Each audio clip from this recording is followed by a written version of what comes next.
Consider emergency planning procedure. What we need to do is talk about, what we're gonna do in any event of like a major catastrophe around town, like we had last winter. Probably our first thing would be, if we have an event like that, or a tornado, or something of that nature, we need to probably meet down here first thing, 8 AM or 7 or wherever we really know that it's a major catastrophe. Find out who's doing what. Get some things voted on so we know who's doing what and how we're going to get it done. And that way everybody on the council is in agreement and we know what the hell's going on. And maybe we should have some specific job duties, if we know per se, you know, ahead of time what our duties would be, maybe we would have more knowledge of them. You betcha. So I think we should be aware of what our duties, each individual council person's duties should be. So But then we have to do that for each. Oh, you got all done? No, Oh. I have a plan that Oh, we can work through to build it, Okay. to get to that We point. gotta know what we gotta do or we're not gonna, This we're gonna be is fumbling. But I would Right. think each disaster would be. Different, yes. Right, I they agree. well, and the One hard more- part is continuity, because you're gonna work on this now, and 2 years from now, I'm not gonna have the same 6 people sitting at this table. And we aren't gonna go back to revisit this, No. but, so we have to, I think, here's my idea with this, is I have a sample outline to work through as a council, as a committee that the council may choose to work through this. I don't know who you wanna, if you wanna choose somebody to do that, but it lists things like, when you develop a business continuity disaster recovery,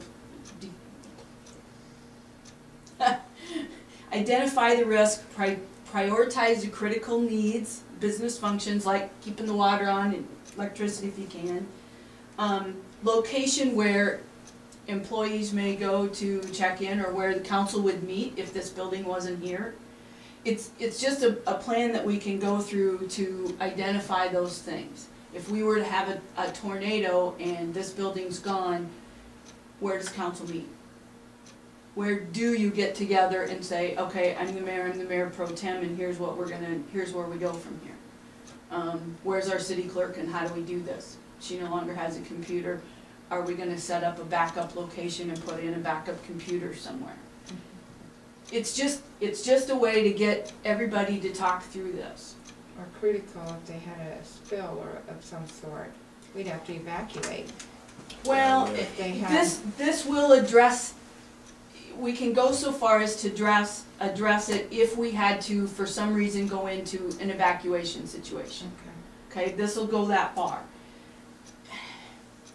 As far as Crutico goes, you have to rely on the emergency personnel. The city Yeah, council has to stay out of that. Our fire department has procedures on Yeah, that. that's emergency personnel. You know, we're more about keeping the city of Auburn operating and providing the services that we normally provide to our citizens. And this landed on my desk and I thought it was worth, I mean, it was one of the things after the ice storm we addressed that we wished we'd been better prepared for, although I think we handled it as well as we could have handled it. If we'd have had a stack of papers, I don't think we'd have handled it any differently, or much differently, but I think if you guys are willing, I want you to tell me though, because I'm not sure that as a council, you guys are the only people who should be on the planning committee as you work through this.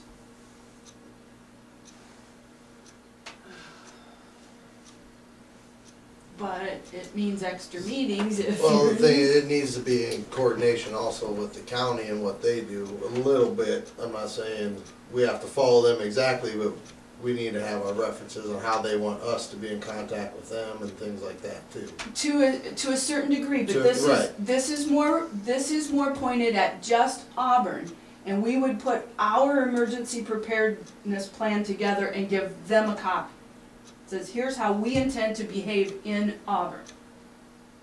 That's And two more just for us us to know what's going Yes. on, I guess. I still feel that the immediate decisions should be here, and then if we want volunteers, we can go out and ask people to help, Or- instead of having someone else making.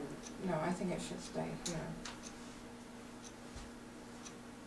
I agree with what you just said, but I'm wondering if you missed my point.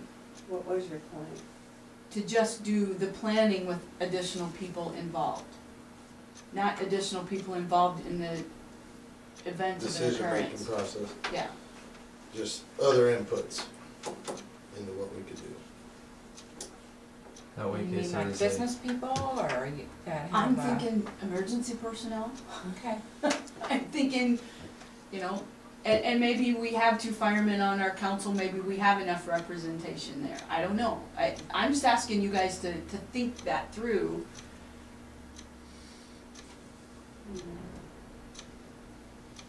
cause there's gotta be something. And if you in guys place. wanna do it as a council, what I'm thinking is we take a section of this, or 2 sections every month and start working on it.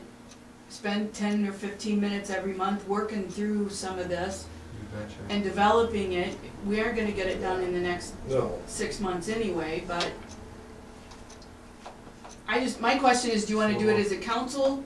Or do you wanna do it at all, and do you wanna do it as a council, or do you wanna broaden it and invite a few extra people in to do it? And that would mean other meetings. And I would think, unless they could come every second Monday and join the council meeting for a few minutes. other meetings or set up a board to handle it. I mean, if some But the people council wanna. still needs to be. Right, The council right. needs to be included, I think that's the So final. why not do why it don't- during council Yeah. meetings? Why don't we just start as a council, get our stuffs, you know, get our center target made, and then we can bridge out from there. How's that sound?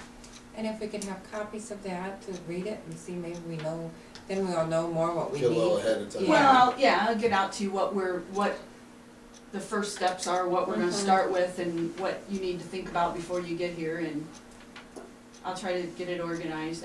This And is what just, I guess what is too an actual catastrophe, because early that morning I got up like any other morning and I didn't really think it's that big of a deal.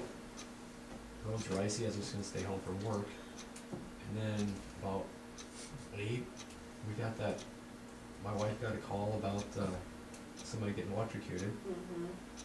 So I took her up to that because she couldn't get around in her car, it was too slushy. And then that's when I started seeing the big picture around town. The trees were hanging down, you know, and then we got that taken care of, and then Paul came and we couldn't get, he wouldn't touch the lines until we got the trees trimmed. And nobody else, Linda wasn't around, I guess. But that's. We also need to, we need to find out what do we assess as emergency? Who, I guess we could have it, have Jerry or Nancy call a meeting if there is an emergency, if we don't know what it is. If we don't know that there's a imminent emergency Okay. happening. And then where do we meet? I mean, we need to have locations, A, B, C, and D for backup. And just go from there. That'd be 3 easy things right there Yeah. that we can set in stone. And then we Amongst can, ourselves. and then we can start incorporating other people into this. Let's just take some baby steps, I guess. okay, I'll put it on the next agenda with a skeleton outline to get started. And I think the other place we start is with our hazard mitigation plan. We've already identified what our hazards are. Yeah. Now let's take each one Elaborate and on them. figure out how we're gonna deal with them. Okay, good. Sounds good.